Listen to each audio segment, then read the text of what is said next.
Hola chicos, ¿cómo están? Voy a grabarles la tutoría de embriología médica, que es propiamente nuestra última tutoría de solo genética y desarrollo. Esta tutoría es virtual grabada porque literal no hay otro momento de hacerla. Como se dan cuenta, yo generalmente hacía las tutorías los lunes y pues por eso tuvimos hoy, lunes 16 de septiembre, la de análisis genéticos actuales. Sin embargo, como esta clase la tienen el miércoles, entonces pues como que tuve que elegir cuál de los dos temas hacerles el lunes y pues elegí genética. Por ello, les dejo acá grabado cortico, lo más resumido posible, embriología médica, para que, si quieren, lo revisen como previo a la clase y así estén súper duchos o después para repasar. Igual, como les digo, la idea es que sea súper cortito. Entonces, como les digo, última tutoría de genética y desarrollo solito. Em, qué emoción, qué nostalgia. Sigamos. Entonces, los contenidos son: uno, bases embriológicas de la morfogénesis, y dos, embriología médica como tal. A veces estas dos clases se hacen como temas separados. Ustedes por cuestiones de tiempo los tienen unidos. Igual son súper relacionados entre sí. Entonces, tranqui. Estas son las referencias, las de siempre, y este es el propósito de la tutoría. Por un lado, tenemos que enfatizar en la aplicación clínica de la embriología. Es decir, la embriología es una materia súper genial y súper divertida, pero ¿cuál es su utilidad en la vida real? Yo intenté dárselas en todas las tutorías a la fecha, pero pues vamos a profundizar como en estos aspectos. También vamos a repasar bases embriológicas de la morfogénesis, pero no con mucho detalle porque la idea no es hacer una repetición de la clase. Es decir, esa clase es muy secuencial, como semana tal, semana tal, semana tal. No les voy a dar todo eso porque para eso tienen la clase y tienen las presentaciones de la clase. Entonces, no es cuestión de hacerlo así tan igual a la clase, sino yo les a repasar y entender lo más grande, el concepto fundamental. Entonces, vamos a comenzar con bases embriológicas de la morfogénesis. Y acá, acuérdense que esta fue nuestra primerita presentación, nuestra primera diapositiva, la primera presentación de embriología, en la cual yo les decía, esta es la introducción a la materia y la materia se llama genética y desarrollo porque tomamos el desarrollo como la embriología. Y acá es importante considerar nuestra línea de tiempo. Tenemos una línea de tiempo que inicia con la fecundación, la unión de los gametos, y hasta la semana 8 estamos en el periodo embrionario. Entonces, el producto de esta gestación se denomina embrión y es fundamental que acá se da la organogénesis, es decir, se forman los órganos y sistemas. Y después de esta semana 8 inicia el periodo fetal hasta el nacimiento. Acá el producto de la gestación ya se llama feto y no hay organogénesis como tal, sino lo que hay es una maduración de los elementos y órganos que componen al organismo, eh, que se vuelven más maduros con el tiempo, no se están formando de cero. Y acá tenemos que hacer nuestro empalme entre embriología y ginecología. ¿Por qué? Pues por un lado, porque la ginecología tiene muchos elementos de la embriología aplicados a la práctica médica. Y dos, porque en sexto semestre, como yo, van a estar viendo áreas reproductivo y van a estar viendo embriología y van a tener que tener esta distinción muy clarita. En embriología nosotros contamos las semanas desde la fecundación, como ya todos saben. Y entonces hablamos de la tercera semana, que es la del disco germinativo trilaminar, desde la fecundación. Por lo tanto, el nacimiento se dará aproximadamente hacia las 38 semanas, pero bueno, puede variar. ¿Qué pasa? Que en ginecología usamos pues elementos más prácticos y nosotros en la vida real no sabemos cuándo se da la fecundación. La embriología usa más como elementos de laboratorio, de lo que vamos analizando en los fetos en desarrollo, pero no usamos en la práctica clínica, no tenemos un día específico de cuándo se da la fecundación. Y por ello usamos la fecha de última menstruación o fecha de última regla, que es lo mismo, para contar las semanas en ginecología. Estas son semanas gestacionales y acá se cuentan semanas concepcionales. Y acá consideremos el ciclo ovárico y ciclo menstrual que estábamos analizando en nuestras primeritas tutorías así de gametogénesis. Acordémonos que el ciclo se da más o menos aquí En el ciclo ovárico iniciamos con una menstruación, y hacia el día 14, o sea, hacia las 2 semanas, es que se da la ovulación. Entonces sale acá nuestro ovocito. ¿Qué quiere decir esto? Que más o menos la concepción se da a las 14 semanas del inicio de la última menstruación, es decir, se da 14 semanas después de la fecha de última menstruación. ¿Por qué? Porque solo una vez es ovulado el ovocito es que se puede unir con el espermatozoide y se puede fecundar. Entonces, en ginecología contamos las semanas desde la fecha de última regla, que este es el primer día de su última menstruación, y en embriología lo contamos desde la fecundación. Para hacer una relación entre semanas desde embriología y semanas de ginecología, simplemente tenemos que entender que en ginecología se suman 2 semanas, que son las 2 semanas entre la fecha de última regla y la ovulación. Por ello, cuando nosotros estamos en la semana 3 desde la concepción, ya nos encontramos en la semana 5 contada desde la ginecología, desde la fecha de última regla. Eso es algo útil para tener presente. Y pues también que la gestación se divide en trimestres eh, para poder diferenciar los diferentes procesos, como diferentes elementos que se van dando a lo largo de la menstruación. Y por lo tanto tenemos 3 trimestres porque la gestación en su totalidad dura 9 meses. Entonces, el desarrollo embrionario se da desde la fecundación hasta la semana 8. Acá como estamos en embriología, pues contamos como embriología, o sea, contamos las semanas desde la fecundación. Pero acordémonos que si lo hiciéramos desde la ginecología, entonces sería la semana 10, porque le sumamos las 2 semanitas entre la fecha de última regla y la ovulación que dará lugar a la fecundación. En el desarrollo embrionario, como les estaba diciendo, hay organogénesis, se forman los órganos, ya. Se forman los tejidos e inician su proceso de maduración, pero no es lo más importante. ¿Qué pasa? Que en este proceso de organogénesis aumenta muchísimo, es súper alto el riesgo de defectos congénitos.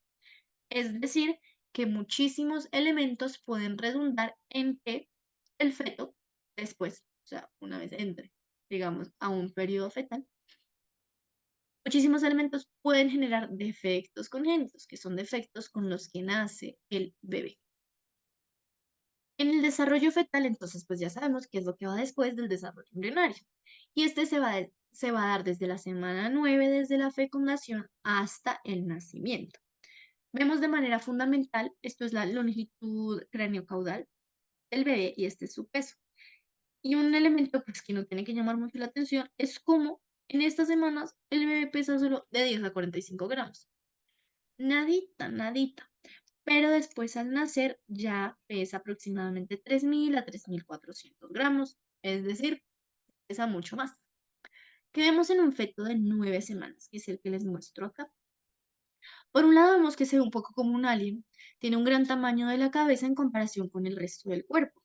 Los bebés ya nacen con una cabeza bastante grande, o sea, los bebés y los niños chiquitos tienen una cabeza muy grande en comparación con el resto del cuerpo, si lo comparamos con un adulto. Pero incluso un bebé neonato tiene la cabeza más pequeña en relación con su cuerpo que los fetos, en este caso de 9 semanas. Tenemos aquí también el cordón umbilical, y entonces esta es nuestra placenta súper bonita en una cara fetal. La cara fetal siempre va a tener el cordón umbilical, que recordemos que este tiene 2 arterias y una vena umbilical. Y acá vemos cómo hay una herniación, que es esta protuberancia de las asas intestinales. ¿Y por qué se da? Porque el intestino inicialmente está exterior, está en una hernia fisiológica, mientras se da el desarrollo, como la maduración de este intestino, y luego tiene que regresar, tiene que ingresar de nuevo a la cavidad abdominal. En este momento está herniado, pero es normal. Encontramos también, pues, nuestro corion, que vemos que hay un corion frondoso, que es aquel que tiene las vellosidades placentarias, y es este, que está ubicado más hacia el polo fetal, Y tenemos también un corion liso, que es el que tiene menos vellosidades placentarias, y que se ve más delgadito. Entonces, lo que les estaba diciendo, los fetos inicialmente son como aliens porque tienen una proporción de la cabeza en relación con el resto del cuerpo súper grande. O sea, esto se ve bastante tenebroso. Pero después nace así. Igual, yo diría que este está como con la cabecita chiquita, pero en general, obviamente no se ven así de cabezones al nacer. Es un feto de 11 semanas. De nuevo, vemos este cordón umbilical que tiene la prominencia, que son las asas intestinales herniadas, que es normal en este punto, es porque se está dando la maduración del sistema digestivo. Acá ya vemos los dedos de manos y pies bien desarrollados y esto se ve súper tierno, o sea, ya se separaron estos dedos. En las extremidades inicialmente eran así como palitas y después se fueron separando. Un elemento sí anormal de este feto es este cráneo. No tiene una apariencia lisa como debería tener, sino que está como tortuoso, como tiene anormalidades en la formación del cráneo. Que acordémonos que para los huesos de la cabeza es importante la cresta neural, como estábamos viendo en otras tutorías. Es un feto ya de 12 semanas. Que vemos por un lado que tiene una piel súper delgadita y por lo tanto hay vasos sanguíneos visibles. Esto es normal. ¿Por qué? Porque el niño todavía no tiene grasa subcutánea, no tiene mucha grasa subcutánea, por lo tanto se va a ver súper delgadito. Bien. Acá ya obtenemos como hay unos pabellones auriculares primitivos que se ven súper tiernos y en este punto ya habrá movimientos fetales, pero la madre todavía no los va a poder percibir porque el feto todavía es muy pequeñito, entonces no se va a alcanzar a sentir. Acá tenemos un feto de 18 semanas. Todavía tiene la piel delgada porque no tiene mucha grasa subcutánea. Entonces se ve como delgadito, la piel es como viscosita. Acá vemos entonces el cordón umbilical que conecta con la placenta. Esta es la cara fetal, esta es la cara materna. Y la cara materna tiene los cotiledones. Estos cotiledones deben ser de 15 a 20. Se cuentan una vez se da el alumbramiento de la placenta, es decir, cuando nace el bebito. Y estos cotiledones tendrán cada uno entre 2 a 3 vellosidades coriónicas. Em, listo. Creo que eso es lo fundamental. Acá vemos entonces las membranas. Y en este caso estamos observando el amnios, que es esta membrana que tiene en su interior el líquido amniótico y por lo tanto formará la cavidad amniótica. Acá vemos ya un fetico de 19 semanas. Y es importante que este feto tiene una presentación normal cefálica. Y acá hay que considerar un elemento importante en ginecología. Igual lo van a ver en atención primaria en cuarto semestre. Entonces, bueno, ahí les puede servir. Se hacen, digamos, a las maternas se les hacen diferentes maniobras para conocer cómo está el bebé dentro de su útero y para ello se hacen, pues, maniobras, movimientos en el útero. La primera nos permitirá conocer la situación y la presentación del bebé. La situación será si el bebé está longitudinal, digamos, este es el útero. El bebé está longitudinal, transverso u oblicuo. También podremos conocer si el bebé está en una presentación cefálica, es decir, como este bebito tiene la cabeza hacia abajo, hacia el cuello del útero, porque esto es lo normal, o si el bebé tiene una presentación podálica, como este bebé. Acá vemos el cuello del útero y tiene los pies hacia el cuello del útero. No es normal. Tenemos nuestra segunda maniobra que nos ayuda a conocer la posición del bebé. Y esta posición será si el bebé tiene el dorso hacia la derecha o hacia la izquierda. Este bebé tiene el dorso hacia la derecha de la mamá. Y también será importante conocer el encajamiento, es decir, em, qué tan metido está ya el bebé en la pelvis de la mamá. Y esto será importante para el momento del parto, o sea, todavía no, porque un feto de 19 semanas no es para nada viable. Y de hecho, si un embarazo se pierde a menos de 20 semanas, se trata de un aborto. Y bueno, finalmente también las maniobras nos sirven para conocer la actitud fetal, es decir, si el bebé está como recogidito o si está, es decir, si está flexionado o si está estirado, no está flexionado. Eso es dato que les doy, dato divertido, dato chévere. En esencia, vemos acá este tiene una presentación cefálica, tiene la cabeza hacia abajo. ¿Qué vemos así de anormal, pero frecuente? La mamá tenía un mioma. Esto es un tumor benigno generalmente que se forma en la pared del útero y acá normalmente se forman de músculo liso, por lo tanto son leiomiomas y en esencia son tumores que pueden generar dificultades como en el desarrollo fetal y de manera importante pueden generar sangrado en las mujeres que no están embarazadas. Pero bueno, son bastante frecuentes y es como una patología común en las mujeres. Acá vemos ya un feto de 23 semanas. Este ya tiene bastantes problemitas. Porque tiene muchas cosas anormales. Por un lado vemos el cordón umbilical acá enredado en torno al abdomen. Esto no debe pasar. Nunca debe pasar porque entonces va a disminuir el flujo sanguíneo y la formación entonces de las estructuras. Por otro lado, el bebé tiene una posición, aunque realmente no es posición, sino una presentación anormal que será una presentación podálica. También se puede llamar pélvica o de nalgas, pero si hablamos de ginecología, este es el término correcto.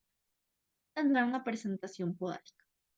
Como dato curioso, pues acá vemos vasos coriónicos, son estos vasos de la placenta, y todos ellos confluyen y se va a ver como literalmente se unen para llegar al cordón umbilical y por lo tanto ayudar a este intercambio de nutrientes y de oxígeno. Dato curioso, esos vasos coriónicos sí se ven súper bien en la placenta en la vida real. Este sábado pude ver mi primer parto, fue brutal, fue muy chévere y literal se ve así, se ven los vasos como súper prominentes y súper bien formados. Acá hay unos horizontes del desarrollo importantes. ¿Cuál es el más importante en mi opinión? Este de deglución. ¿Por qué? Por un lado, la deglución es fundamental, bueno, ocurre desde la semana 10. Es fundamental para mantener los niveles de líquido amniótico. Recordemos que el bebé se come el líquido amniótico y esto ayuda a la formación del sistema digestivo y del sistema pulmonar, digamos del sistema respiratorio, y después este bebé forma líquido amniótico desde sus riñones, es decir, el líquido amniótico se producirá a partir de orina fetal. Eso es muy importante. Si el bebé no puede comer líquido amniótico, entonces va a quedar mucho líquido amniótico como por fuera y entonces podrá tener un polidramios. Pero si el bebé no puede formar suficiente orina, por ejemplo, si tuviera una agenesia renal, entonces no va a haber suficiente líquido amniótico y veremos un oligohidramios. ¿Por qué también es importante la deglución? Porque es un reflejo con el cual nacen los niños. Entonces el neonato va a tener un reflejo, digamos, un instinto de deglutir, porque si no lo tuviera, no podría alimentarse y no sobreviviría. Entonces el niño como que constantemente está buscando la comida, tiene un reflejo de succión, es decir, como de chupar, y un reflejo de deglución, que es el de tragar. Ese es súper importante. Y ya tenemos acá un desarrollo, un feto desarrollado a los 7 meses. ¿Qué vemos? Este fetico ya se ve más grande, ya se ve como un bebé. Tiene contornos redondeados, es decir, se ve más gordito, ya se ve más tierno y tiene depósito de grasa subcutáneo. Y también vemos acá el cordón umbilical que tiene un aspecto espiralado. Es normal siempre y cuando no tenga nudos, porque si tiene nudos se obstruyen los vasos del cordón umbilical y por lo tanto no va a haber una correcta nutrición al bebé. Eso es los conceptos importantes de bases embriológicas de la morfogénesis. Pero igual, pues les recomiendo echen una repasada a la clasecita, pero en mi opinión, esto ya está bastante completo y le sirve para el examen y con unos datos para la vida. Ahora vamos a seguir con embriología médica. Entonces, ¿qué es fundamental aquí? Que vamos a analizar malformaciones congénitas. Unos sinónimos de esto son Defecto del nacimiento, malformación congénita, anomalía congénita, todos estos términos son indistintos. ¿Qué son? Trastornos estructurales, funcionales y o metabólicos presentes al nacer. Congénito siempre quiere decir presente al nacer. Lo congénito no es lo mismo a lo genético. Y nosotros podemos tener alteraciones congénitas que no sean genéticas, sino que se deban, por ejemplo, a un factor ambiental que generó teratogénesis. Y de la misma forma, lo genético no es congénito, porque nosotros no nacemos con todas las anomalías genéticas que podemos desarrollar en la vida. Y un ejemplo clásico de esto es el cáncer.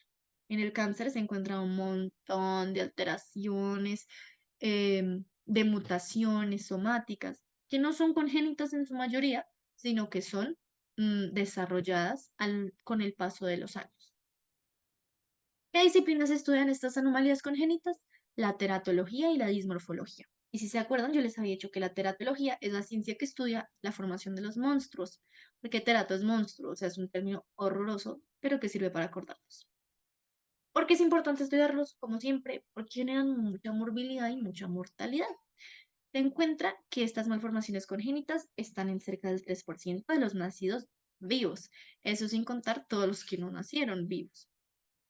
También es responsable alrededor del 25% de la mortalidad infantil, es decir, los niños que nacen y mueren. Es una causa súper importante de discapacidad en los niños porque si los niños tienen anomalías congénitas, entonces no van a poder desarrollar, digamos, las mismas actividades que el resto de los niños. Aunque obviamente acá es importante considerar el modelo de diversidad funcional que también ven en esta AIAS. Es decir, que ellos tienen capacidades diferentes que el resto de los niños, que no por eso los hace inferiores o minusválidos, como ponen en los textos crueles. Y también encontramos que los neonatos que tienen anomalías congénitas menores, ejemplo, cierta hipoplasia como del pabellón auricular, esta es una anomalía menor, no altera la vida, no altera muchas cosas, pero se asocian con riesgo de presentar una malformación congénita mayor. Es decir, que hay un niño con una formación pobre de las orejas. Bueno, eso no es muy grave. ¿Qué pasa?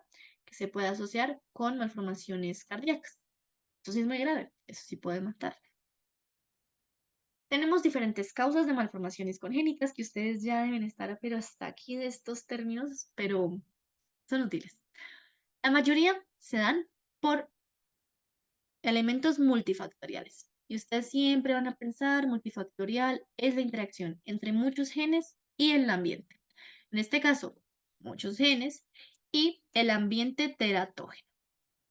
Esto también, la verdad, este 55% de los casos incluye los defectos de origen desconocido. O sea, no tengo ni idea qué causa esta malformación.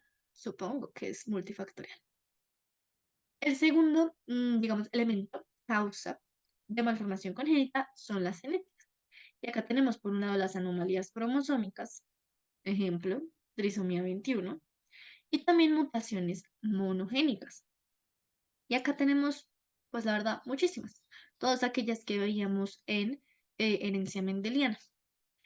Y también tenemos en último lugar aquellas malformaciones causadas mayoritariamente por efectos ambientales, es decir, porque la madre se expuso a teratógenos. Entre ellos están fármacos, contaminantes del ambiente, enfermedades infecciosas, que es súper importante el síndrome Storch, y otras afecciones de la madre, como la diabetes, que cada vez aumenta más con el aumento de la obesidad y el síndrome metabólico. Y también está, por ejemplo, la fenilcetonuria, que es una enfermedad por deficiencia de eh, una enzima, no me acuerdo cuál, que hace que las personas no puedan consumir fenilalanina. Unos conceptos importantes en este tema. Uno, la malformación, lo dice el nombre, es que algo se formó mal, tuvo una formación deficiente de estructuras y de tejido. Una disrupción es una alteración en la que las estructuras se habían formado bien, pero se destruyeron por alguna razón. Ejemplo, acá vemos estas disrupciones provocadas por bridas amnióticas. Esto se da porque el amnios, no, o sea, no se sabe exactamente qué es lo que ocurre, pero el amnios comienza a formar como tejidos, bridas, que son como tejidos así, mm, conectivo, anormal. Y esto va a generar un montón de efectos en los niños. Si, por ejemplo, llega y altera la cara, entonces el niño desarrollará fisura palatina. En este caso vemos como también hubo amputación de ortejos. Acá se le cortaron unos deditos al bebé y puede dar también amputación de dedos de las manos. Y acá vemos como las falanges distales resultaron amputadas. ¿Por qué? Por bridas amnióticas. Pero que es lo importante, que la estructura se haya formado bien, pero se deformó, digamos, se destruyó. Otro elemento importante son las deformaciones. ¿Por qué ocurren? Porque hay fuerzas mecánicas que moldean una parte del bebé durante un periodo prolongado. Que es importante aquí, que pueden ser reversibles, no siempre lo son, pero generalmente si se cesa esta fuerza mecánica, entonces el niño podrá volver a su composición normal. Un ejemplo importante es el pie equinovaro, este pie que está así, como hacia adentro, así. Es un pie equinovaro aducto, que es lo que les digo, tiene aducción, está hacia adentro. ¿Y por qué se da? Puede darse por compresión dentro de la cavidad amniótica. Es decir, el bebito estaba formándose lo más de bien, pero no tenía suficiente líquido en el cual moverse, desarrollarse, y se quedó en una posición así estática. Digamos, se quedó así todo el tiempo. Entonces, esto generó esta deformación. Puede darse por oligohidramias, recordemos. Líquido amniótico, poquito, puede generar esto.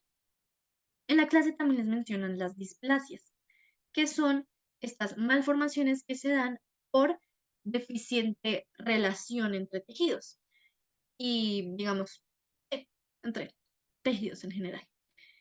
Un ejemplo importante de esto sería la displasia de cadera. Tenemos acá la cadera y tenemos acá, entonces, por la cadera, el acetábulo, y acá tenemos la cabeza del fémur. Lo normal, esto quedó dibujado bien feo, pero bueno, lo normal es que la cabeza del fémur quede perfectamente cuadrada con el acetábulo.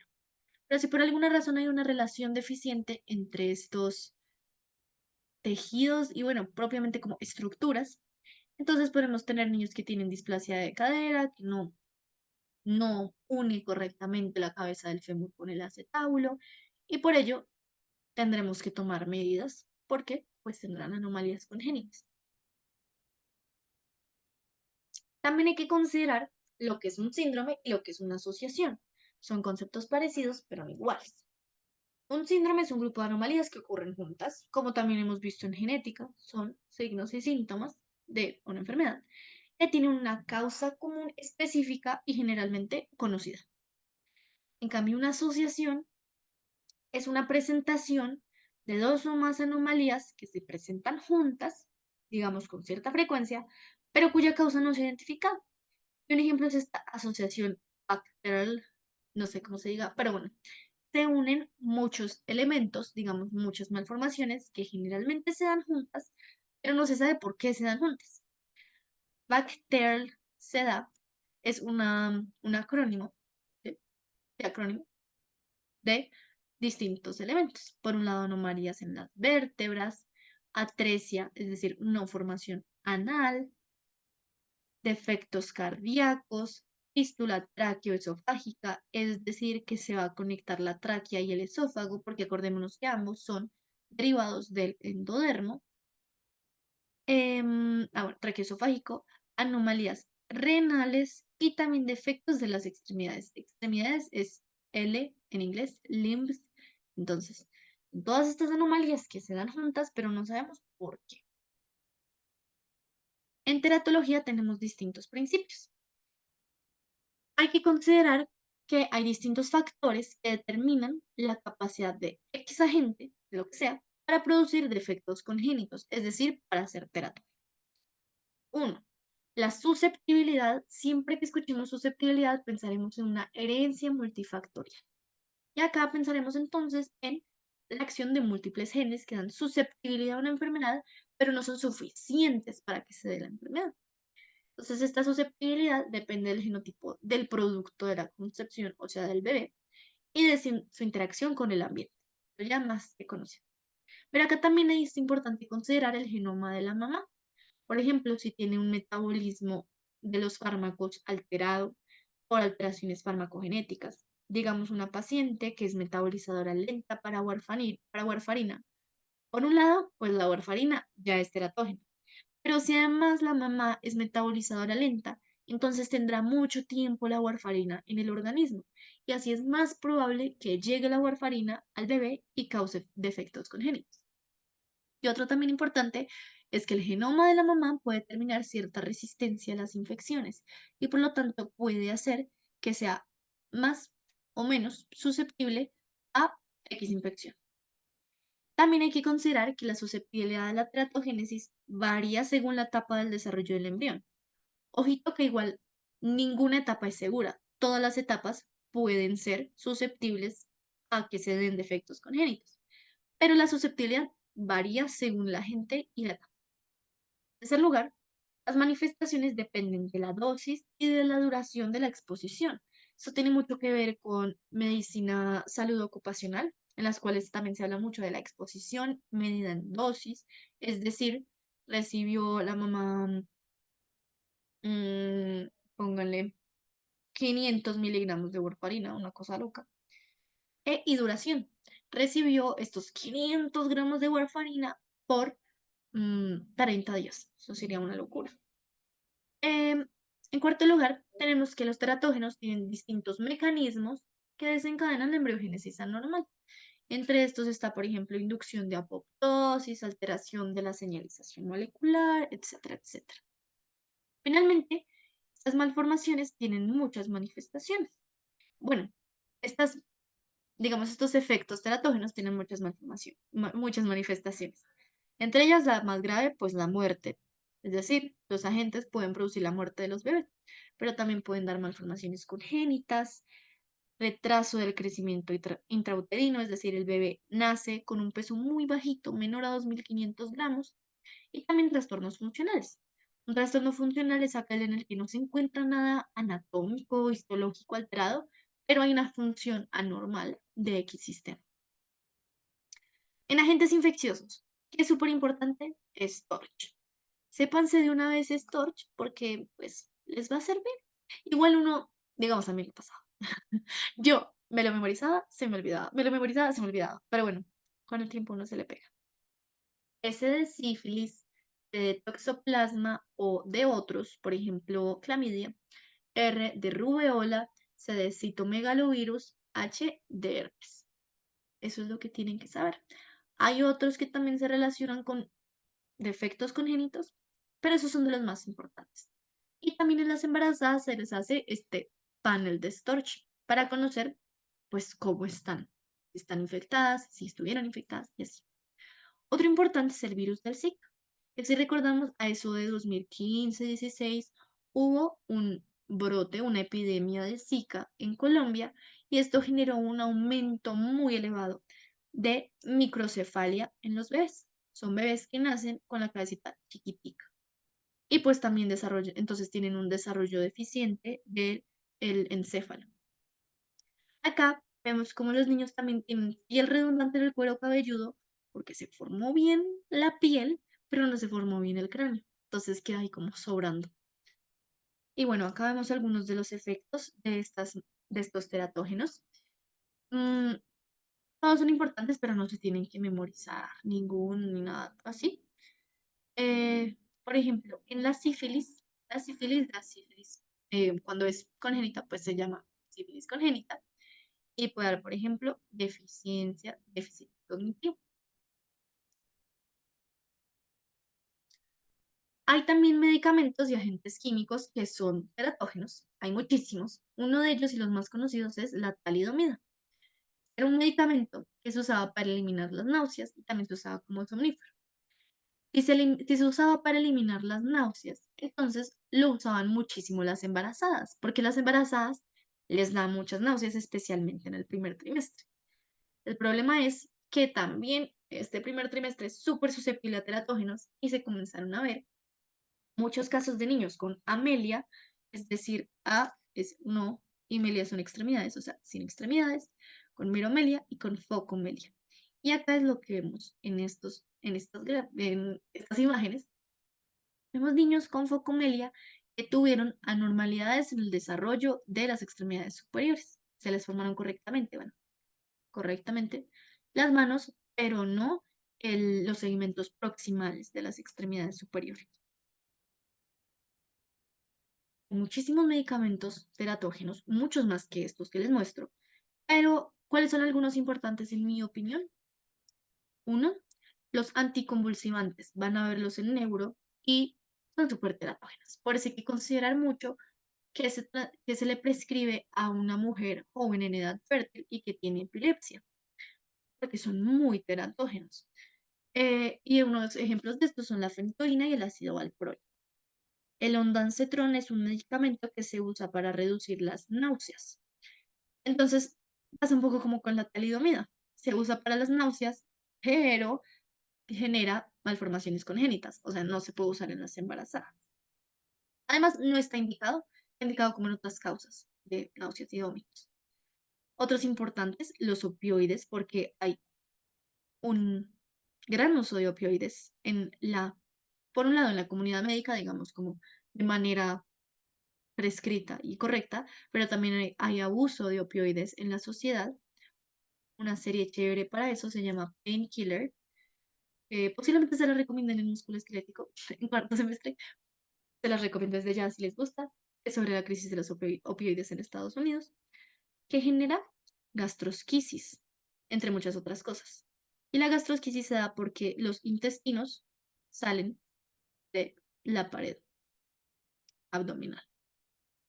Y otro importantísimo, nuestro querido, pero también odiado en este caso, nuestra warfarina, que genera muchas anomalías esqueléticas y por lo tanto no se puede utilizar en embarazadas. En embarazadas hay que tener muchísimo cuidado con los medicamentos que se dan. También tenemos las drogas ilícitas, alcohol y tabaco. Eh, de especial relevancia es el alcohol, porque el alcohol se usa muchísimo en la sociedad. Y entonces también hay muchísimos casos de niños que tienen malformaciones congénitas por alcohol. Está por un lado el síndrome alcohólico fetal, que es un extremo grave del espectro de este trastorno que vamos a ver ahorita. Tiene ciertos criterios diagnósticos como específicos.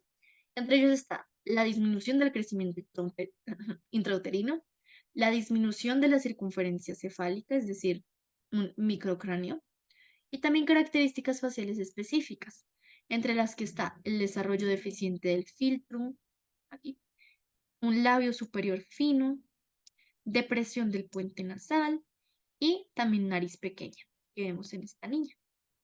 Tiene una alta incidencia porque se da de 2 a 9 neonatos por cada 1000 nacimientos, o sea, bastante. Y el trastorno del espectro alcohólico fetal es algo mucho más amplio y son todas las malformaciones congénitas que se pueden dar en niños que estuvieron expuestos al alcohol durante el embarazo. ¿Por qué se cree que el alcohol genera estos efectos? Por una regulación negativa de Sonic Hedgehog. Por lo tanto, alterado. Se da en 24 a 48 nacimientos, neonatos por cada 1000 nacimientos. O sea, un montón. También tenemos las hormonas. Entre ellas, pues acá tenemos ciertos agentes androgénicos, es decir, que generan la producción de andrógenos. Es un estrógeno sintético y estos son la diabetes materna, o sea, estos digamos son agentes externos con efecto hormonal, estos son agentes propios de la mamá, pero con efecto hormonal igualmente. Y acá es importante considerar que la obesidad materna aumenta el riesgo de onfalocelia. Onfalocelia y gastrosquisis son dos malformaciones en las cuales las vísceras de la región abdominal salen y hay una pues herniación de las vísceras. ¿Qué ocurre? En el onfalocele estas están cubiertas por una membranita, en cambio en la gastrosquisis estas no están cubiertas por ninguna membranita. Y listo, ya terminamos esta tutoría, por lo tanto terminamos ya todas las de genética y desarrollo. Espero que les sirva mucho y nos vemos.